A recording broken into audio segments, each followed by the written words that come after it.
অভিষেক চন্দ্র এবং তার দ্বারা যে একটা ঘোটালা হয়েছে, এটা সমুদ্রে নিমজ্জিত বরফের চাই বা তার এক শৃঙ্গ একটা ছোট্ট টুকরা মাত্র।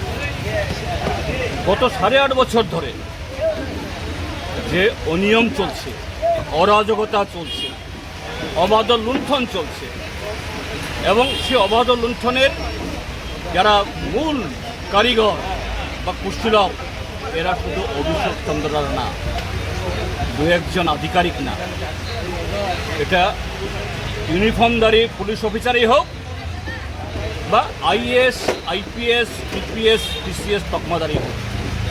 আমি সমস্ত আধিকারিকদের দোষারোপ করছি না। উপরতলায় যখন গুনে ধরে দুর্নীতির সমুদ্রে যখন নিমজ্জিত হয়, তখন অভিষেক চন্দ্ররা এইভাবেই সমস্ত ক্ষেত্রেতে এর দুর্নীতির সুযোগ পায়। যখন এটাকে সামাল দিতে পারছে না, হাতির দাঁতের মতো যখন বেরিয়ে আসছে, শুধু এটাকে কীভাবে চাপা দেবে, লোকচক্ষু থেকে অন্তরাল করা যাবে, এর জন্য একটা এফআইআর হয়েছে। কিন্তু দেখা যাবে এ কদিন আগেও একজন আইএফএস অফিসার, তার মামা এসছে লক্ষ লক্ষ কোটি টাকা নিয়ে ট্রাং ভর্তি করে পালাচ্ছে। আরে মামা তো দুয়ে দেয়ই না। হ্যাঁ, মামাকে ধরেছে, ভালো করেছে পুলিশ, কেন সে আইএফএস অফিসারকে ধরা গেল না? কি করে পার হলো? সে আইএফএস অফিসার কিভাবে লুকিয়ে থাকে, আজ পর্যন্ত তার হদিশ পেল না।